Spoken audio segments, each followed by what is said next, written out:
नमस्कार दोस्तों, ocean network में आपका स्वागत है। आप जानते हैं कि महाराष्ट्र और हरियाणा ये 2 ऐसे स्टेट हैं जहां बहुत जल्दी विधानसभा चुनाव घोषित होने जा रहे हैं।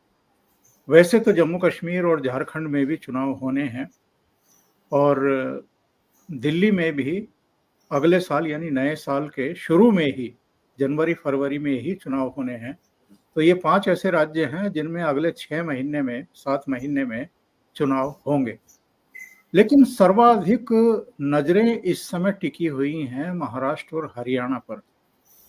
हरियाणा पर हम बाद में कभी चर्चा करेंगे, पर आज चर्चा कर रहे हैं महाराष्ट्र पर। और इसके लिए महाराष्ट्र की मैं तो दाई कहूँगा। उनका 50 साल का पत्रकारिता का ही अनुभव है। आपके जाने-पहचाने चेहरे हैं, लेखक हैं, मनीषी हैं, चिंतक हैं, एक अपना विशिष्ट स्थान है, बहुत तौर से कर जुड़ रहे हैं। उन्हीं से आज महाराष्ट्र की जो इस समय राजनीतिक गतिविधियां हैं, उन पर चर्चा करेंगे, जानने की कोशिश करेंगे कि वहाँ इस समय चल क्या रहा है, एमवीए में भी क्या चल रहा है और जो 3 दूसरे दलों का जो गठबंधन इस समय सत्ता में है, उसमें क्या चल रहा है। और जो संजय राउत मजाक उड़ाते थे मुख्यमंत्री एकनाथ शिंदे का कि साहब वो बात बेबात दिल्ली में जाकर के मुजरा करते हैं प्रधानमंत्री और गृह मंत्री के सामने, तो अभी उद्धव ठाकरे भी वही सब करके आए हैं। खरगे के आवास पर दिल्ली गए थे, तो जरा इसकी भी तहकीकात करेंगे कि ये क्या करने गए थे अगर वो मुजरा करने जाते हैं तो। और कई दूसरे पहलू हैं, कई घटनाएं हुई हैं, उन पर भी हम चर्चा करेंगे। तो सीधे जुड़ लेते हैं मुंबई से भाऊ तौर से करके। भाऊ, बहुत स्वागत है आपका। नमस्कार। नमस्कार। आपके दर्शकों का स्वागत। बहुत शायद 2 महीने के बाद मैं आपके चैनल पर आया हूँ। जी वैसे जी भी मैं जी। बहुत कम 2 महीने में थोड़ा क्या बोलते हैं उसको, चल बिचल हो गई है बहुत सारी।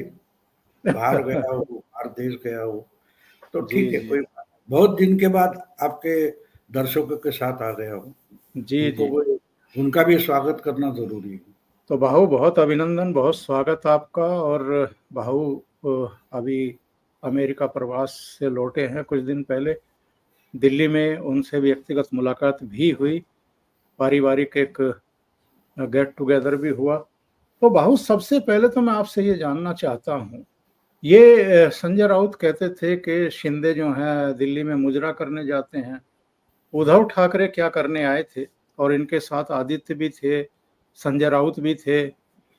दूसरे, इसी का एक सवाल और भी जुड़ा हुआ है। जब तक बाला साहब ठाकरे थे और उसके बाद भी इनकी जो मरोड़ थी तब तक थी जब तक ये भारतीय जनता पार्टी के साथ गठबंधन में थे। तो ये चाहते थे कि हर आदमी मातोश्री में आकर के मत्था टेके और यहीं आकर के बात करे। लेकिन जब से भारतीय जनता पार्टी से इनका गठबंधन टूटा है, तब से ये शरद पवार के आवास पर भी जाते हैं, ये होटलों में मीटिंग में शामिल होने के लिए जाते हैं, ये अब दिल्ली के भी चक्कर लगाने लगे हैं। तो ये नौबत आ गई है आज उद्धव ठाकरे की। नहीं, क्या है, मराठी में और एक शब्द है, शायद हिंदी में है कि नहीं मुझे पता नहीं।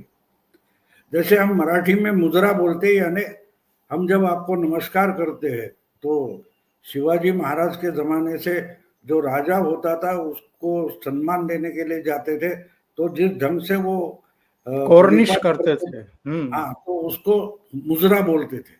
यानी मैं आपके सामने नतमस्तक हूँ, लेकिन उससे भी निचला स्तर है, उसको हुजरा बोलते हैं। जी यानी जी मैं आपका लाचार हूं, मेहरबानी करो माए बाप, ऐसा बोलने वाला होता है, उसको हुजरेगिरी बोलते हैं। मुजरेगिरी से भी नीचे अगर आप चले जाओ तो आपको हुजरेगिरी बोलते हैं। तो उद्धव ठाकरे दिल्ली में मुजरा करने नहीं गए थे, वो हम हुजूर आपकी सेवा में हाजिर है।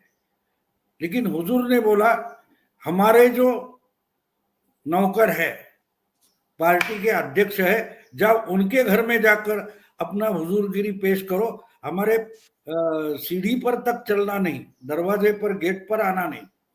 तो 3 दिन लटके रहे और आखिर में खड़गे के पास जाकर उन्होंने मुजरा कर दिया, हुजरा कर दिया।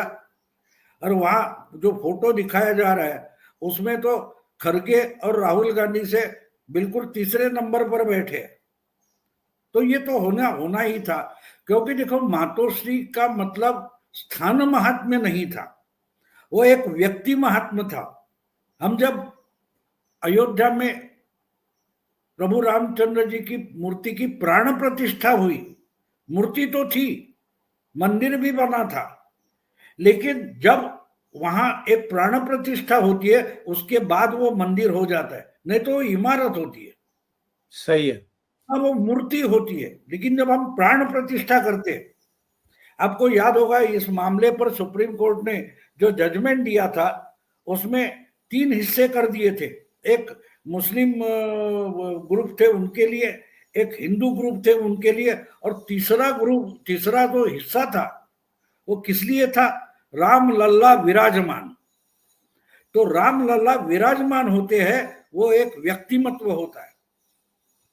तो वैसे जब तक बाला साहब मातोश्री में थे तब तक उनका एक व्यक्तिमत्व था। बाकी बहुत सारे लोग मातोश्री में रहते थे, आते जाते थे, लेकिन उनका कैरेक्टर या पर्सनैलिटी ऐसी नहीं थी कि भाई उद्धव को मिलने कोई मातोश्री पहुंचा, बिल्कुल नहीं। लेकिन प्रणब दा हो, प्रतिभा पाटिल हो, जो राष्ट्रपति पद के उम्मीदवार थे, वो उस वक्त गए थे। यस लेकिन यस। द्रौपदी मुर्मू नहीं गई थी, रामनाथ कोविंद नहीं गए थे। तो फर्क क्या है? फर्क वही है, मातोश्री वही है, लेकिन वहां बाला साहब नहीं है। अगर बाला साहब होते तो द्रौपदी मुर्मू भी जाती, रामनाथ कोविंद भी जाते। तो उद्धव ठाकरे खुद को मानते हैं कि अरे एक कोई सिंहासन होता है, उस पर एक बंदर चढ़कर बैठ जाए, इसलिए उसको राजा नहीं माना जाता ना, बैठा हुआ। और जब आप भौंकने वाले कुत्ते पाल लेते हो तो बोलते ये हो गया, मातोश्री पर आ जाओ, मातोश्री पर आ जाओ। क्यों वही मातोश्री में आ जाए? ऐसी क्या? आप देखो बाला साहब के पास करिश्मा था। अकेले बाला साहब का मतलब वोट होते थे। शिवसेना में 2 भाग थे, एक थी शिवसेना ऑर्गेनाइजेशन और दूसरी तरफ शिवसेना प्रमुख। तो अगर वो नहीं रहे तो मातोश्री का महात्मा खत्म हो जाता है, अपने आप खत्म हो जाता है। मूर्ति जो होती है वो हटाई जाए तो मंदिर नहीं रहता। बाला साहब आज नहीं है तो मातोश्री का मामला खत्म हो चुका है। फिर भी आपको बाला साहब के बेटे हो इसलिए मोदी हो, शाह हो, बाकी के बीजेपी के नेता रिस्पेक्ट करते थे, क्योंकि वो बाला साहब को रिस्पेक्ट करते थे। बाला साहब की मौत के बाद भी बार बार बीजेपी वाले मातोश्री में जाते रहे। वो उद्धव के लिए नहीं जाते थे, वो बाला साहब के बेटे को मिलने जाते थे, ना कि शरद पवार के भतीजे भांजे को मिलने जाते थे। जब आप खुद ही शरद पवार के भांजे भतीजे और सोनिया गांधी, राहुल गांधी के नौकर चाकर बन गए तो आपको मिलने से मतलब क्या रहा? इसीलिए तो कोविंद नहीं गए, ना बीजेपी के कोई उसके बाद गए। एक बार लास्ट चांस अमित शाह ने दिया था तो अपने तो बंद दरवाजे में उसको गाड़ दिया। तो अब घूम रहे, दौड़ रहे कि भाई मैं उन्हीं का बेटा हूं, मुझे रिकॉग्नाइज करो। तो बोलते तुम्हारे बाप को ही नहीं मानते थे तो तुम कौन हो? हमारे गेट के अंदर नहीं आना, मिलना है तो जाओ, हमारा नौकर है, अध्यक्ष बनाया है, उसके घर में जाओ, हमारे बाकी के जो दलाल है उनसे बात करो। तो बात साफ हो गई। 3 दिन के बाद एक फूलों का गुच्छा देने पहुंच गए, बस बात खत्म। अरे ये तो राज ठाकरे भी जा चुके थे ना 2019 के बाद। आपको याद होगा ईवीएम के बारे में कंप्लेन करने के लिए राज ठाकरे भी दिल्ली पहुंचे थे। उस वक्त सोनिया गांधी उनसे भी मिली थी और एक दिन का मामला था। उद्धव ठाकरे तो 3 दिन लटके रहे पुष्प गुच्छ देने के लिए। तो इनकी औकात क्या है वो दिखाना शुरू हो गया। बाबू बड़ी तेज चर्चा थी कि ये सेट करने के लिए गए हैं कि चुनाव में इनको ही चेहरा बनाया जाए और चूंकि इधर जयंत पाटिल का भी बयान आ गया है जिसमें उन्होंने कहा है कि चेहरा तो मैं भी बन सकता हूँ। एनसीपी में भी 2-3 लोग हैं जो चेहरे बन सकते हैं। उधर में पृथ्वीराज चौहान का एक बयान पढ़ रहा था, तो वो भी कह रहे थे कि कांग्रेस में भी कई चेहरे हैं जो मुख्यमंत्री बन सकते हैं। तो ऐसे में उद्धव ठाकरे को हम चेहरा क्यों बनाएं? यानी जो इनकी सहयोगी पार्टियां हैं वो ही इनको अब एक्सेप्ट करने को तैयार नहीं है एज चीफ मिनिस्टर। अब संजय राउत अपनी भड़ास निकालने के लिए, कुंठा जाहिर करने के लिए कह रहे हैं कि नहीं नहीं, वो दिल्ली में जो हमारी बात हुई है वो हम ही जानते हैं या दिल्ली जानती है, इनको पता नहीं है जो यहाँ बैठे हुए हैं। तो क्या दिल्ली ने भी इनको इनकी जगह दिखा दी है? देखिए, उद्धव ठाकरे चेहरा कभी थे ही नहीं, थे ही नहीं। ये पिछले 4-5 4.5 साल से नाच रहे कि मैं चेहरा हूं, मैं चेहरा हूं। जब मोहरा बन गए तब उनको पता चला कि मैं नहीं चेहरा हूं। ये चेहरा थे ही नहीं, ये मुखौटा थे, ये मुखौटा थे। और मुखौटा लगाकर इनका मोहरा बना दिया। और जब अब समय आ गया है तब इनकी औकात दिखाई जा रही है। और अब इनको पता चला है कि पूरी पिछले 4.5 साल की राजनीति में इन्होंने मुझे मोहरा बनाया था। तो अब ये बोल रहे हैं अब ज्यादा मुझे मोहरा मत बनाओ, मुझे चेहरा बनाओ। तो चेहरा बनाकर आप वोट लाने वाले हो क्या? आपके नाम पर, आपके चेहरे पर वोट मिलने वाले नहीं है। आपका ही चेहरा था 2009 में और बाला साहब जिंदा थे, फिर भी आप मुंबई से आपका सुपड़ा साफ हो गया था 2009 के लोकसभा विधानसभा चुनाव में। तो उद्धव का चेहरा मतलब क्या है? थाना, पालघर और मुंबई मिलकर 10 एमपी के सीटें हैं। उसमें 2009 में इनकी सिर्फ एक सीट आई थी, कल्याण। बाकी 9 सीटें शिवसेना, बीजेपी हार गई थी। और बीजेपी उद्धव ठाकरे के कारण हार गई थी। और जितने वोट राज ठाकरे ने काटे थे, इसी कारण से उद्धव का चेहरा जमीन दोस्त हो गया था। उसको 14 में मोदी के साथ जाकर वो सवर गए, वो सवर गए।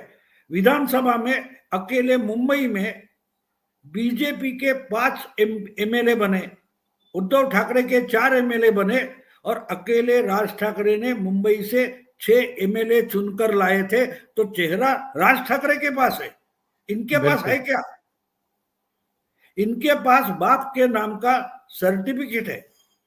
वो जो जया भादुड़ी को गुस्सा आता है, क्यों गुस्सा आता है? कि जया अमिताभ बच्चन बोला तो गुस्सा आता है। बीच में अमिताभ नाम नहीं लगाना चाहिए। तो उद्धव ठाकरे बीच में बाला साहब नाम क्यों लगाते हैं? क्यों उद्धव ठाकरे नहीं बोलते सीधे सीधे?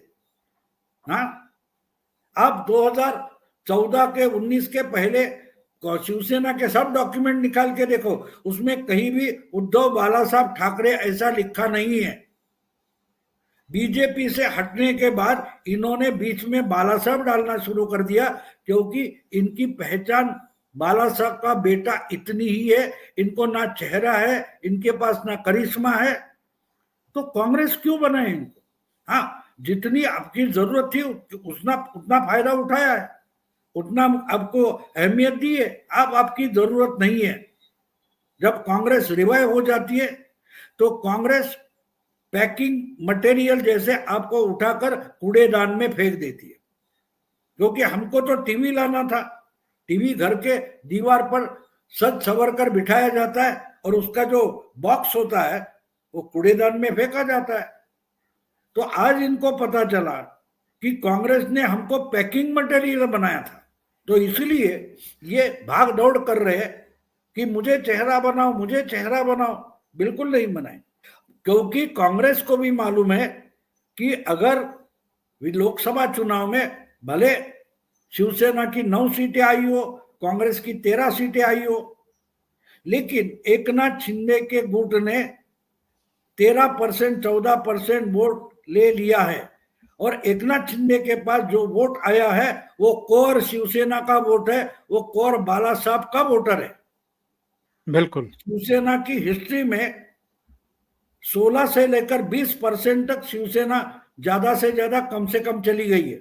अगर उसमें से 13% एकनाथ शिंदे के पास गए तो उद्धव के लिए बचे कितने आप सोचो, 5 से 7%। तो बाकी की सीटें या वोटर मिला है वो मुस्लिम वोट बैंक से आया है, कांग्रेस या एनसीपी का आया है। अगर ये साथ नहीं रहे तो उद्धव का चेहरा हो या मोहरा हो, 15-20 सीटें भी आने वाली नहीं है। और यही बात साफ है कि अगर 15-20 तक ही रुक जाए तो चीफ मिनिस्टरशिप पर दावा नहीं कर सकते, इसलिए पहले से बोल रहे हैं कि मेरा नाम डिक्लेयर करो। अरे नाम डिक्लेयर करने से क्या होता है, मुझे आप बोलिए। नाम तो देवेंद्र फडणवीस का डिक्लेयर किया था, फिर भी आपने दगाबाजी की है। बिल्कुल। पूरे 2019 के चुनाव में महाराष्ट्र के विधानसभा में चेहरा किसका था? देवेंद्र फडणवीस का था। अगर आप ही उसकी दगाबाजी करके उनको अपोजिशन लीडर बना के बिठा देते हो तो आज आपको चेहरा बनाने में कोई फर्क नहीं पड़ने वाला, क्योंकि सरकार बनाना नतीजों के बाद तय होता है और ये परंपरा खुद उद्धव ठाकरे ने शुरू की है। तो कांग्रेस को जरूरत नहीं है इनके चेहरे। भाऊ आप सही कह रहे हैं। उद्धव ठाकरे की पार्टी को जितनी सीटें मिली हैं उससे एक ही सीट तो कम मिली है शिंदे गुट को, और वोट शेयर भी जो है वो उसी पर। तो अमित शाह ने ये कहा था कि ये नकली हैं, असली जो हैं वो जो शिवसेना जिनके पास है वो हैं। और उस पर ये इतने बौखला गए कि पुणे में उनको शाह अब्दाली तक कह बैठे। इस तरह की गंदी जबान, गाली गलौच, गद्दार कहना, किसी को अब्दाली कहना, ये सब क्या शो करता है? फ्रस्ट्रेशन है। बिल्कुल फ्रस्ट्रेशन, बिल्कुल फ्रस्ट्रेशन है, क्योंकि आपके पास मुद्दे नहीं होते तब आप गाली गलौज पर उतर जाते हो। हमारे मराठी में तो कहावत है, मुद्दे संपले कि गुद्दे शुरू होता। यानी आपके पास अगर मुद्दा नहीं रहेगा तो आप गुद्दा गुद्दी शुरू कर देते हो, धक्का बुक्का शुरू कर देते हो। तो इनकी पूरी भाषा देखो, उसमें कोई मुद्दा नहीं होता। आज अगर बोलना है तो आप उस परमवीर सिंह के जो खुलासे कर रहा है उस पर बात करो, गालियां उसको दो ना जिसकी चमचागिरी आप कर रहे थे। अरे इतना अच्छा पुलिस अफसर हो ही नहीं सकता, ये सर्टिफिकेट आप बांट रहे थे, और आज परमवीर के बारे में एक शब्द बोलने की हिम्मत नहीं है आपको, क्योंकि वो धमका रहा है मेरे पास सबूत है। तो ठीक है, फडणवीस को गाली देंगे, मोदी को गाली देंगे, जरूर देंगे, क्योंकि भोगता किस पर है? जो डरा हुआ है वो भोगता है, और जिससे डरा हुआ है उस पर भोगता है। तो उद्धव ठाकरे को हम ढंग से देखें, वो बोलते हैं कि मैं बाघ हूं, मैं बाघ हूं, मैं शेर हूं। अरे शेर शिकार करने निकलता है तो दहाड़ता नहीं, दबे पाव अपनी शिकार की ओर चला जाता है। अपने पाव की भी आवाज ना हो इसकी फिक्र करता है, और ये तो रोज दहाड़ते हैं।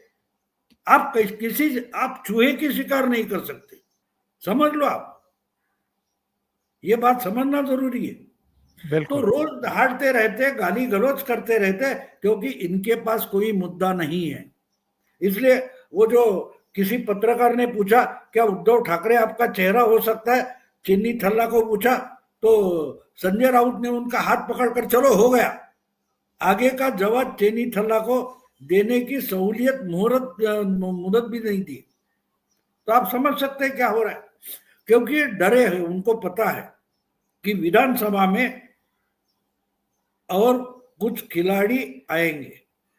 लोकसभा में तो सीधा मामला था ये या वो, महाविकास आघाड़ी, महायुति, लेकिन विधानसभा में बहुत छोटी छोटी पार्टियां भी प्रभावित कर देती है चुनाव। जैसे कि राज ठाकरे है, प्रकाश अंबेडकर है, वो शेतकरी संगठना है, अखिलेश की समाजवादी पार्टी है, फिर ओवैसी की एमआईएम है। ये छोटी छोटी पार्टियां है 10-12 कॉन्स्टिट्यूंसी में उनका प्रभाव होता है। लेकिन अगर 6 पार्टियां 10-15 सीटों पर प्रभावित चुनाव करेगी तो वो प्रभाव अल्टीमेटली महायुति और महाविकास आघाड़ी पर पड़ेगा। यानी कि दिखती है 288 सीटें 288, लेकिन उसमें से 70-80 सीटें ऐसे ही निकल जाए तो दोनों ही बड़े गठबंधन है, उनके लिए 200-220 सीटें बचती है। बिल्कुल। क्योंकि ये बाकी के प्रभाव डालेंगे। अब जब प्रभाव डालते हैं तो आपके आने वाली सीट हाथ से निकल जाती है, और इसका डर उद्धव ठाकरे को सता रहा है। क्योंकि देखो, मुंबई में अरविंद सावंत, साउथ सेंट्रल में अनिल देसाई, या और दूसरी जगह संजय दीना पाटिल, ये तीनों सीटें जहां मुस्लिम बहुल एरिया है वहां का जो लीड है उस पर निकल आई है। वरना ये सीटें मुस्लिमों के वोट नहीं मिलते थे, हार जाती थी। क्योंकि नवाब मलिक हो, अबू आजमी हो, अमीन पटेल है जी, उनके मुस्लिम वोट इनको मिले हैं, विधानसभा में नहीं मिलेंगे। और ये डर उनको सता रहा है, ये डर उनको सता रहा है। बहुत जिस तरह के खुलासे हो रहे हैं, इनमें परमवीर भी है, इनमें सचिन वाजे के भी चलते फिरते, जब वो हिरासत में थे उन्होंने कुछ बाइट्स दी, उसमें जो खुलासे हो रहे हैं, और अब जो देवेंद्र फडणवीस का बयान आया जिसमें उन्होंने कहा है कि इन्होंने तो मुझे हर हाल में गिरफ्तार करने के लिए कॉन्ट्रैक्ट दिया था एक पुलिस ऑफिसर को। संभवतः वो पांडे को जब पुलिस कमिश्नर बना करके लाए थे मुंबई में, तब का इशारा कर रहे हैं देवेंद्र फडणवीस। इसका मतलब ये है कि इनके मुख्यमंत्री रहते हुए सत्ता का जमकर के दुरुपयोग किया गया और जमकर भ्रष्ट आचरण किए गए। नहीं, मैं नहीं मानता सत्ता का गैर उपयोग हुआ, ये तो गैर उपयोग करते ही है, बात वो नहीं है। इनकी सरकार में पुलिस थानों का गुंडों का अड्डा बनाया गया। देखो, मनसुख हिरेन की हत्या हुई, शायद वो मारा जा सकता है, ऐसा अपोजिशन लीडर बनकर देवेंद्र फडणवीस विधानसभा में बोल रहे, उसको सिक्योरिटी दे दो। और उसी वक्त उसकी मर्डर हो रही थी। देवेंद्र फडणवीस जिसकी चिंता विधानसभा में व्यक्त कर रहे थे, उसी वक्त सचिन वाजे और उसकी गैंग मनसुख हिरेन की हत्या करके उसकी डेड बॉडी थाने की खाड़ी में छुपा रहे थे। यह सब उस वक्त की बात है। तो इनकी सरकार जो थी, इन्होंने पूरी गवर्नमेंट की जो मशीनरी थी उनको गुंडा माफिया बना दिया था। और आखिर में उनमें से कुछ लोगों को शर्म आने लगी। उस वक्त के जो डायरेक्टर जनरल पुलिस थे सुबोध जायसवाल, उन्होंने डेपुटेशन पर जाने की रिक्वेस्ट कर दी। देखो, महाराष्ट्र में अगर आप सबसे हाईएस्ट पोस्ट पर हो तो वही रिटायर होना सम्मानजनक होता है। लेकिन सुबोध जायसवाल जो हाईएस्ट पोस्ट पर थे, उन्होंने रिक्वेस्ट कर दी कि मुझे सेंट्रल गवर्नमेंट में भेज दो, मुझे यहां नहीं रहना। वो सीबीआई में चले गए। फिर रश्मि शुक्ला, उसने रिक्वेस्ट की, वो सीआरपीएफ में चली गई। क्यों? ये अपराइट अधिकारी थे, उनको ऐसी सरकार के साथ काम करने में शर्म आने लगी थी, नामर्दगी महसूस होने लगी थी। हमको गुंडा बनाया जा रहा है, हमको सुपारी किलर्स बनाया जा रहा है, तो इसलिए तो निकल गए। लेकिन वो बात अलग रखो, जो परमवीर बोल रहे हैं वो समझना जरूरी है। परमवीर बोल रहे मेरे पास सबूत है।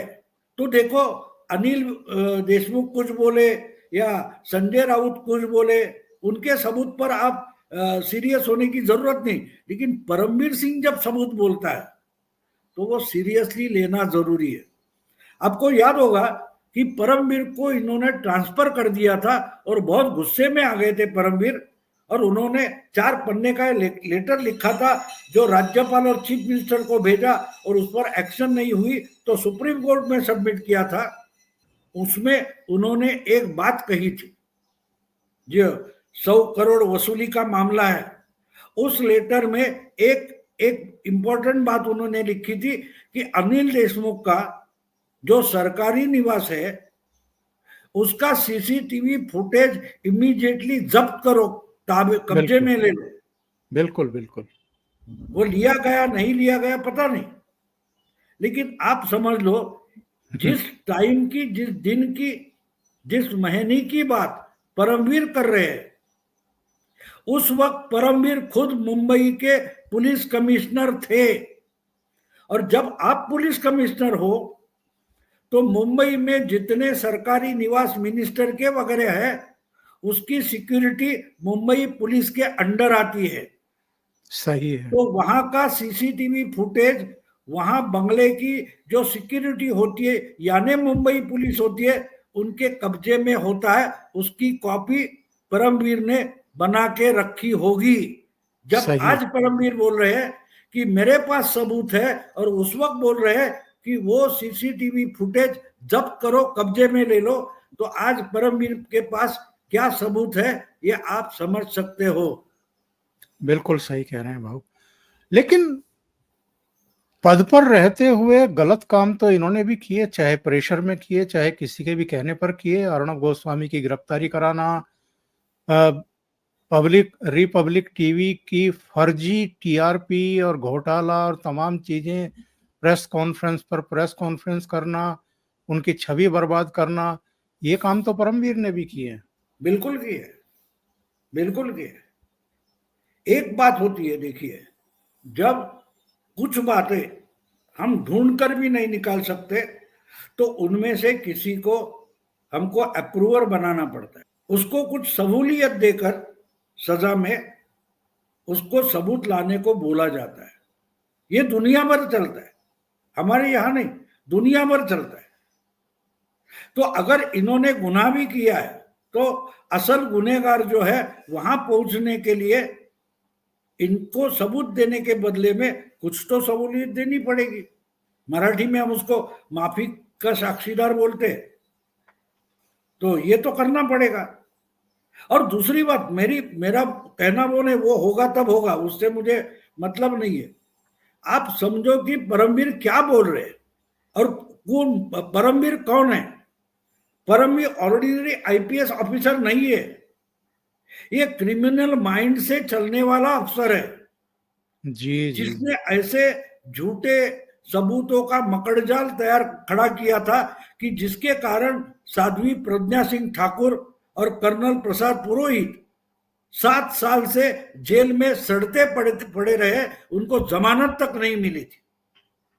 लेकिन उन सबूतों से कुछ आज तक प्रूव नहीं हुआ है, फिर भी उनको 7 साल जेल में काटने पड़े। तो ये इंसान कोर्ट में भी संभ्रम पैदा करने वाले सबूत मैन्युफैक्चर कर सकता है। और अगर वो धमकियां दे रहा है तो उद्धव, अनिल देशमुख और शरद पवार को सावधान होना पड़ेगा, सावधान होना पड़ेगा। अब आपको ये कैसे सबूत क्रिएट करता है, ये इसका भी एक एग्जांपल दे दूं। आपने संजय पांडे का जिक्र किया। जी जी। जब इनका तबादला किया गया, ट्रांसफर किया गया, उसके बाद इन पर इंक्वायरी बिठाई गई, और इनका इंक्वायरी ऑफिसर कौन था? Director general police Sanjay Pande. इनकी संजय पांडे से व्हाट्सएप पर जो बात हो गई, वो बात उन्होंने रिकॉर्ड कर दी। और जब वो रिकॉर्ड की हुई बात उन्होंने मीडिया में लाई तो संजय पांडे धूम दबाकर भाग गए कि मुझे ये इंक्वायरी नहीं करनी है। याद है आपको? बिल्कुल बिल्कुल। तो ये इंसान किस ढंग से सबूत क्रिएट कर सकता है। और एक बात है, एक कोई पाटिल नाम का एसीपी वगैरह था, उसके भी साथ व्हाट्सएप पर बात करते हुए इन्होंने वो रिकॉर्ड कर लिया और उसके खिलाफ भी सबूत खड़े कर दिए थे। तो परमवीर का नाम सामने आता है तो बहुत सावधानी से बात करनी पड़ेगी। सबूत हो ना हो, ये इंसान सबूत मैन्युफैक्चर कर सकता है। और इसीलिए शायद जब से ये मैदान में आ गए तो अनिल देशमुख की बोलती बंद हो गई है। उद्धव ठाकरे और शरद पवार पर डायरेक्टली आरोप किया है, लेकिन वो फडणवीस को गाली दे रहे, लेकिन परमवीर पर एक शब्द तक नहीं बोल रहे। तो सबूत मेरे पास है, ऐसा संजू राउत ने बोलना और परमवीर ने बोलना, उसमें जमीन आसमान का फर्क होता है। ये हमें पहले समझना जरूरी है। बिल्कुल सही कह रहे हैं भाऊ। कार्यक्रम के अंतिम चरण में पहुंच रहे हैं भाऊ। मैं ये जानना चाहता हूं, नौबत यहाँ तक आ गई है कि अगर उद्धव ठाकरे ठाणे जाते हैं तो उनकी गाड़ी पर गोबर फेंका जाने लगा है, क्योंकि बीड़ में राज ठाकरे के ऊपर इसी तरह की हरकत उद्धव ठाकरे की पार्टी के कुछ लोगों ने की थी। तो दोनों भाइयों में क्या इतनी ज्यादा कड़वाहट पैदा हो गई है, और इसकी वजह क्या है? तो कड़वाहट तो उद्धव ठाकरे ने पैदा की है। ये तो झगड़ा पुराना है, बाल छोड़ दो। 15 साल पुरानी बातें मैं नहीं करूंगा। लेकिन अगर आज की भी बात हो, बीच में कहीं वो जो एडवोकेट ओझा वगैरह उन्होंने दिशा सालियन मामला वगैरह निकाला था, तब राज ठाकरे की पत्नी को एक सवाल पूछा गया कि आदित्य ठाकरे पर यह आरोप हो रहा है, आप क्या रिएक्ट करोगे? तो चाची होने के नाते उन्होंने उसका बचाव किया था कि मैं जानती हूं, बचपन से आदित्य को जानती हूं, वो ऐसा कुछ भी नहीं करेगा। यानी जो रिश्ता है वो टूटा है, फिर भी राज ठाकरे की पत्नी वो रिश्ता संभालने की कोशिश कर रही है। सही। और जब यही बात उद्धव ठाकरे को बोली गई कि भाई जो राज की पत्नी ने तो ये बोल दिया है, तो बोला मैं उनका आभारी हूं। तब जाके उनको जब पूछा गया मिसेस राज ठाकरे को, तो बोली हमको आभार मानने का कोई मौका देने वाले है या नहीं। यानी कड़वाहट उद्धव ठाकरे पैदा कर रहे, उद्धव ठाकरे पैदा कर रहे, ना राज ठाकरे पैदा कर रहे। ये हमें समझना जरूरी है। मुझे गोबर फेंकने की बात आपने कही तो एक बात याद आती। जब शिवसेना नए नए बनी थी, नई बनी थी, उस वक्त संयुक्त महाराष्ट्र समिति जो थी, अपोजिशन की बड़ी ताकत हुआ करती थी। 67 का चुनाव उन्होंने जीता था। मुंबई में उनके कांग्रेस के खिलाफ बहुत सारे एमएलए चुनकर आए थे। आचार्य अत्रे उनके बड़े तगड़े नेता हुआ करते थे। वो जी जी। थाना में समिति का प्रचार करने गए थे 67 के चुनाव में, तो उनको भी शिवसैनिकों ने पत्थर मारकर भगा दिया था। कल की जो बात हो गई गोबर फेंकने की, वो मुझे मानो 57 साल पुरानी बात याद आ गई, जब उस समय के बड़े महाराष्ट्र के नेता आचार्य अत्रे को शिवसैनिकों ने भगाया था। आज उद्धव ठाकरे पर गोबर फेंक कर मनसैनिकों ने उनको भगाया है। इतिहास रिपीट कैसे होता है? जब वो पत्थर मारे गए थे आचार्य अत्रे की गाड़ी पर, तब शिवसेना बिल्कुल नहीं थी, बड़ी तगड़ी संगठना नहीं थी, फिर भी आचार्य अत्रे पर उन्होंने पत्थर फेंके थे, उनको भगाया था। आज उद्धव ठाकरे पर गोबर फेंका गया है, तो इतिहास फिर से घटते हुए हम देख रहे हैं। ये सोचना जरूरी है, और ये बिल्कुल हालत सही। उन्होंने खुद की बनाई है। ये वक्त के मामले में अपने एमपी जो है उनको हाउस के बाहर रखते हैं और बोलते हैं बड़ी मेहनत से मुस्लिमों ने जो प्रॉपर्टी इकट्ठा की है, क्या वो लूट लोगे? क्या बोल रहे हैं? दिमाग भी नहीं है इनका ठिकाने पर। तो ये अपने हाथ से अपना सत्यानाश करते जा रहे हैं। उनको ब्रह्मदेव भी नहीं बचा सकता, क्योंकि अपने हित में क्या है उससे भी ज्यादा गाली गलौच। हाँ, ये बीजेपी के लिए ये दुखता है, ये उनको गलत लगता है तो वो मैं बोलूंगा, मेरा नुकसान हो परवाह नहीं। ये फिदायीन बन गए, नुकसान मेरा हो लेकिन उनका कम से कम तो नुकसान होगा। बस यही सोच में इतने डूबे हैं कि ये पार्टी डुबा चुके हैं। भाऊ, 150 सीटों पर लड़ने का दावा कांग्रेस कर रही है, 125 सीटों का दावा शिवसेना उद्धव ठाकरे कर रही है। तो शरद पवार के लिए तो 13 सीटें ही बचती हैं, क्योंकि 275 तो इन्हीं की हो गई। तो शरद पवार 13 सीटों पर लड़ेंगे। नहीं, शरद पवार ने खुद का फॉर्मूला दिया है। कांग्रेस और शिवसेना 100-100 सीटें लड़े, हम 88 सीटें लड़ेंगे। तो यहां शरद पवार की चालाकी समझ में आती है। ज्यादा से ज्यादा सीटें लेंगे और उसमें से अगर मालूम है 20 सीटें हारने ही वाली है तो लेने से मतलब क्या है। और आपको मालूम होगा कि 88 सीटों की मांग शरद पवार ने की है, सबसे कम, लेकिन उनमें से एक्सपेक्टेड जो है वो 25 सीटों के उम्मीदवार तक शरद पवार ने डिक्लेयर कर दिए। यानी वो कम से कम सीटों पर लड़ने वाले हैं, लेकिन खुद के चॉइस के सीटों पर लड़ने वाले हैं। वो आप हाँ मानो या ना मानो, हम तो लड़ने वाले हैं, तू हाँ कर या ना कर, ये है मेरी सीटें। तो बात साफ है, उद्धव ठाकरे को पता है कि वो आज अकेले लड़ने की ताकत रखते नहीं है, उनको इनके आसरे ही चलना है। तो जितना हो सके मांगते रहो, मांगते रहो। अगर नहीं बोले नहीं चलो तुम अकेले लड़ो तो नहीं लड़ सकते, ये इनको भी मालूम है, सामने वालों को भी मालूम है।